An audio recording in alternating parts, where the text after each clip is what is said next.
Time right now is 6:51 p.m. You're listening to WKCR from New York, and WKCR HD1 online, 89.9 on the FM dial. And you can reach us online at WKCR.org. And this is our Wednesday musician show featuring composer Michael Robinson, and you just heard his album Hummingbird Canyon. So thank you so much for being here, Michael. And for those of you just tuning in, do you want to talk a little bit about just the inspiration behind this album again? This album was inspired by coming upon a congregation of hummingbirds while I was out for a walk in my Los Angeles neighborhood. And they were flying around in frenzied counterpoint, feeding and playing. And it suggested a kind of virtuosic music. And it also made me think of Charlie Parker, whose nickname was Bird. And it's true I'm a composer, but I'm also the performer too, because I create these performances. It's the instrument I use is, I guess, a new instrument for jazz or Indian classical music. I call it the Mehruvina. It's essentially a combination of hardware and software. So all of my music is completely notated. Every single percussion stroke you heard is notated. Every single tone the Gaya played, it's a Korean string instrument, is notated.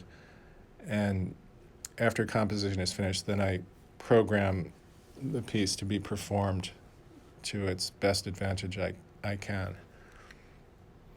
So, do you want to talk a little bit about how a background in both jazz and Indian classical music, how those two different backgrounds have informed each other and have, I guess, kind of synthesized into what your musical conception is today?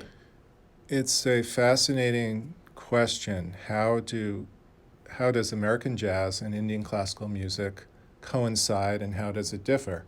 And there are some powerful differences. There are also some powerful confluences.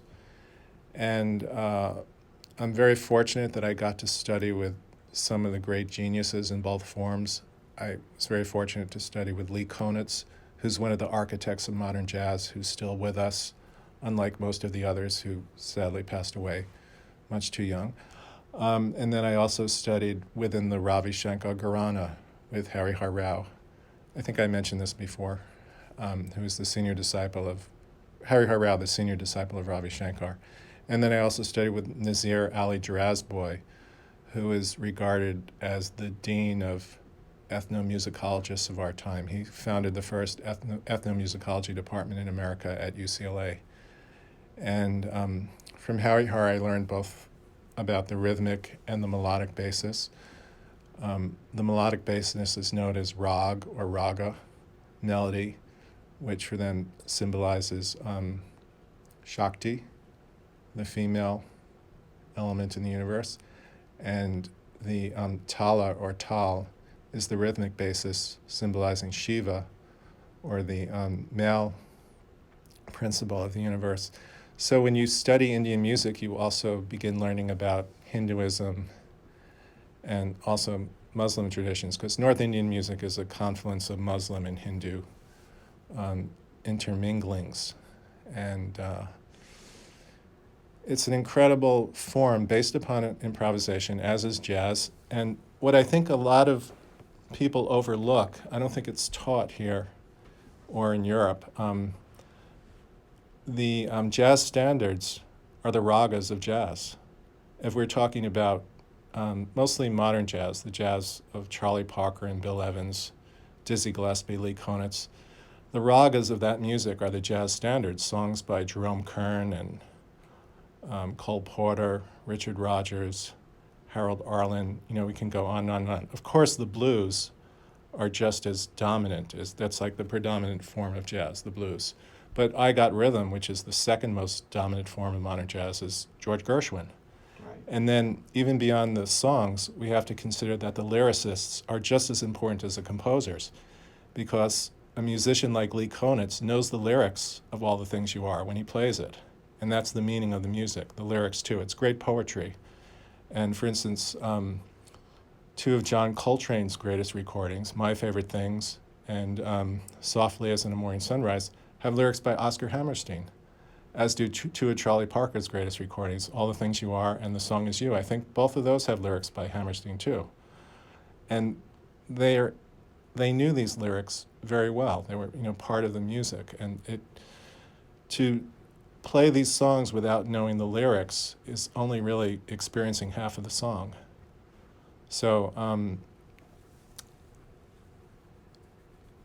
Indian ragas are a melodic form, and each raga has its own personality, has its own rasa, which is expressive essence, and it's based upon particular melodic phrases which are unique to that raga and a unique feeling. And in North Indian music, it also has to do with the time of day, whether it's an evening raga or a morning raga, and it's a very highly developed system of improvisation, as is jazz. And jazz has different periods, of course. There's early jazz and swing and modern and avant-garde, and modal jazz is where Indian music and jazz came together. Ravi Shankar, John Coltrane was deeply influenced by Ravi Shankar and Bismillah Khan, and that created his great modal jazz period, pieces like Impressions, which are extraordinary, which were the predominant influence on Steve Reich, for instance. Normally we think of Steve Reich as being predominantly influenced by African music, but actually John Coltrane was as big an influence of anything, so that goes back to India also. So it's very fair to say that Steve Reich was deeply influenced by Indian music by way of John Coltrane.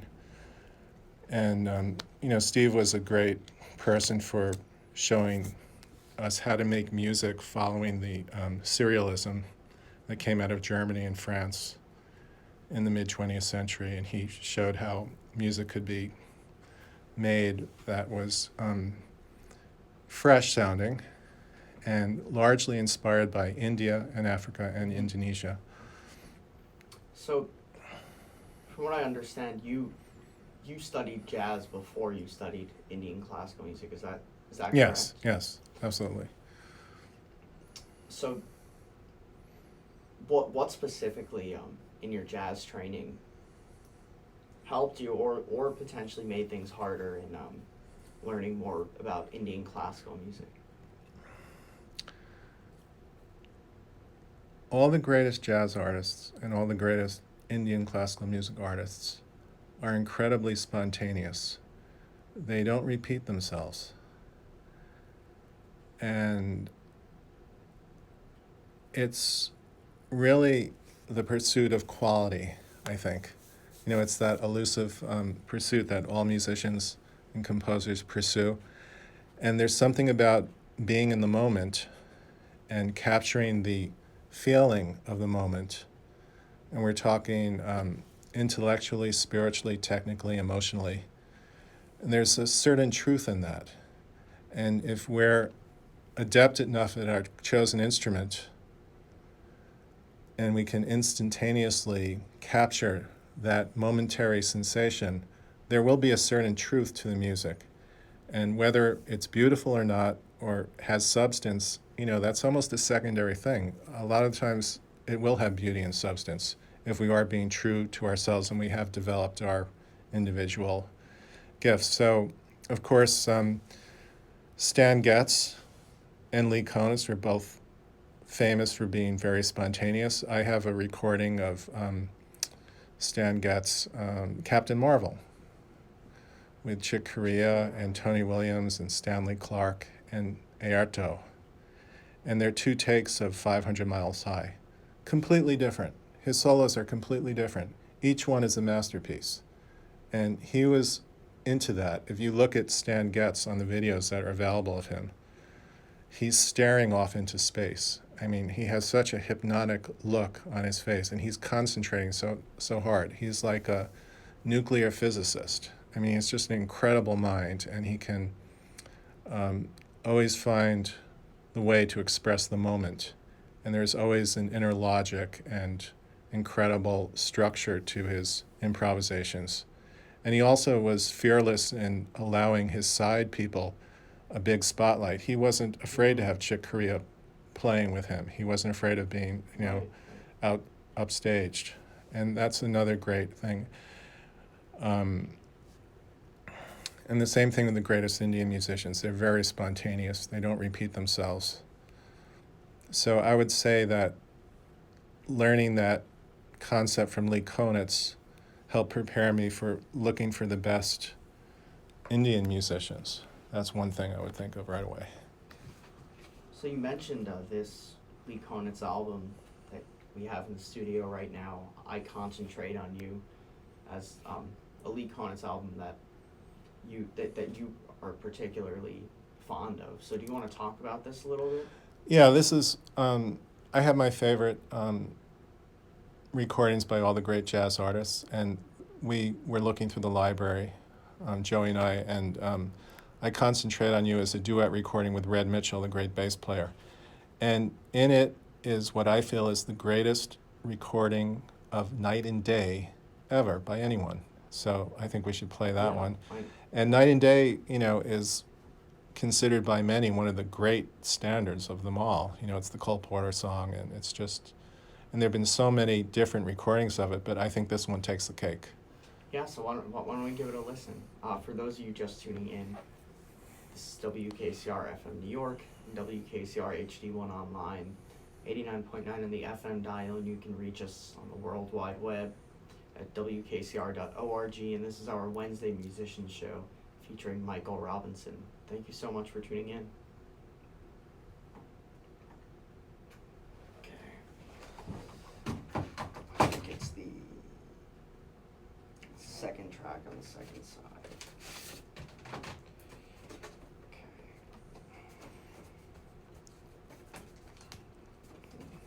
Okay. People love the suspense, I'm sure. Side two.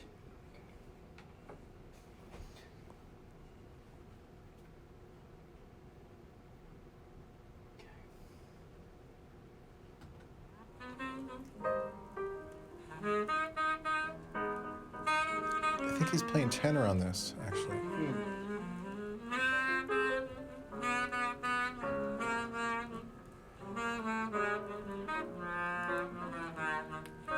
Is this the recording you were thinking of? Yeah.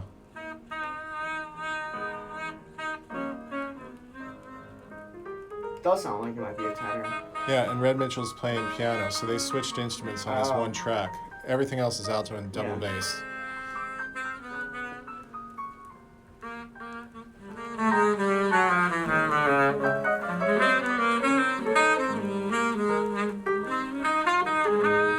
We can let the next track play as well if you want to. I'd rather do just one of those things. Okay, Yeah. just one of those things. It's the first track on the first side. Okay.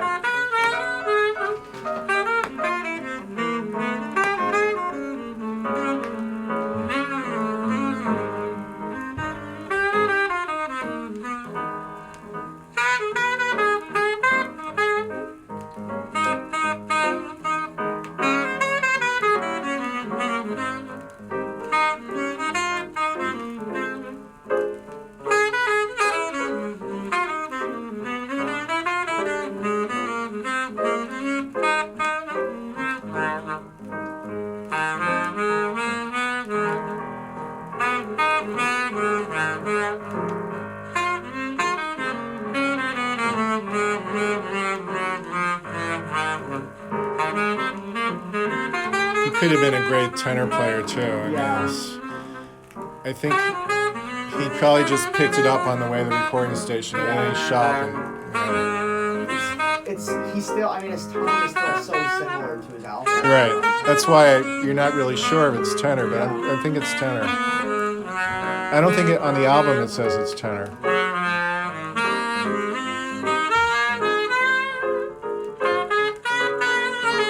It's tenor.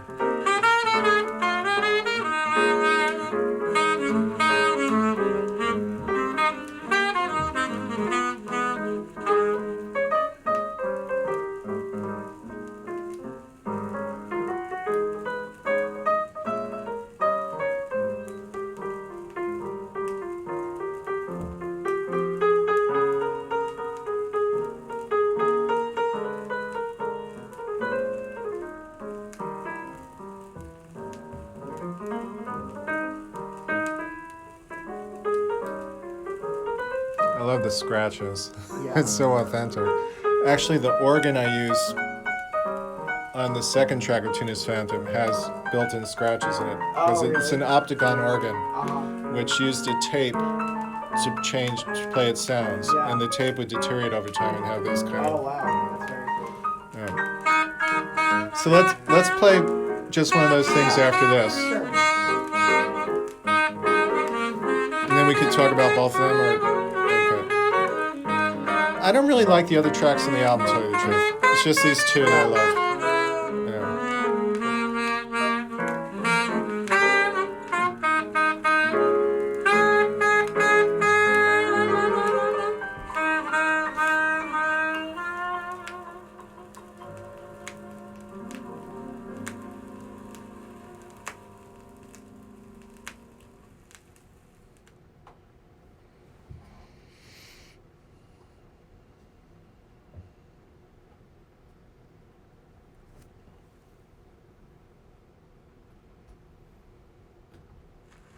This is an awesome track.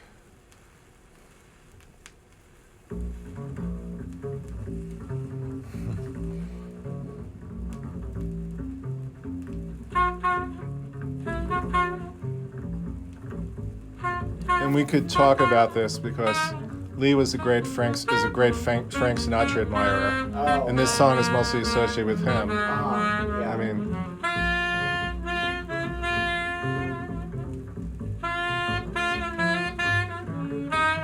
Is he also playing tenor on this? no, this is alto in the lower register.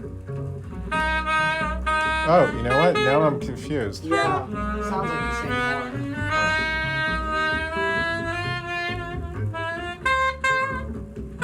This sounds like alto, definitely. Yeah, I always thought this was alto.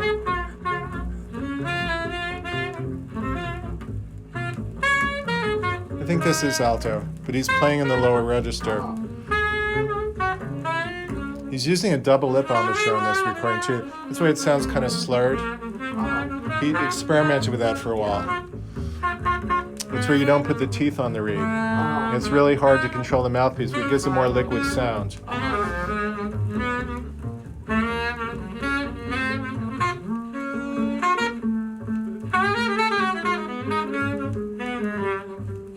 I don't know, it's starting to sound like tenor now. I'm totally confused. Does it say anything about tenor on the liner notes?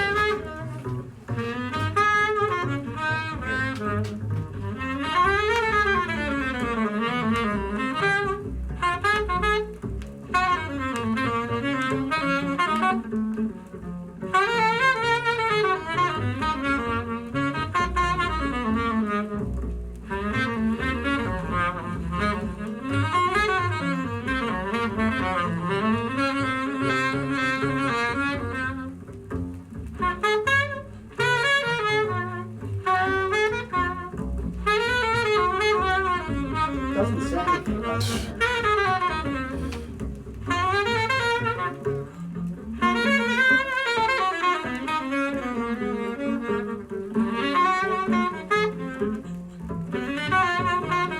You know he was playing tenor on Night and Day.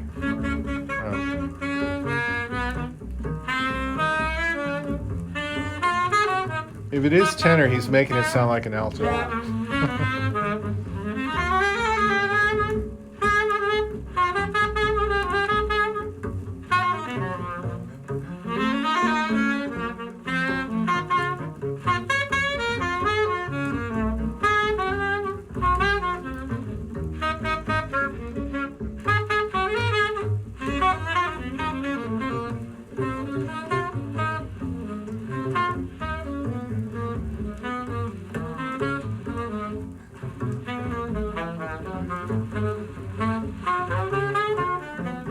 I think this is alto. The other one's tenor. But he isn't playing the high register of the alto. Yeah, it doesn't sound like it. I mean, they're only a fourth apart. Yeah, it's true. Yeah. They're not. But usually there's a big difference. Yeah.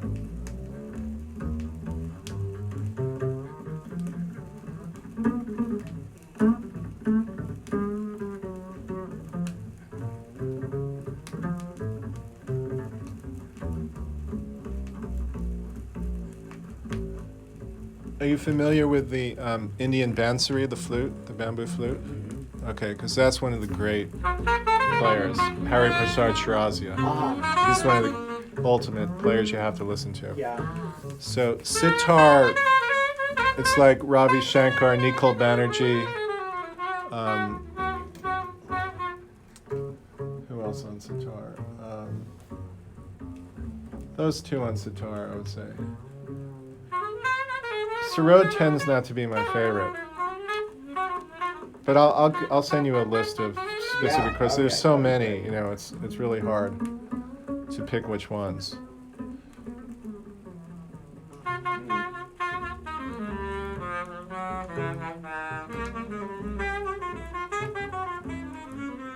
I'll be really embarrassed if this turns out to be tenor too.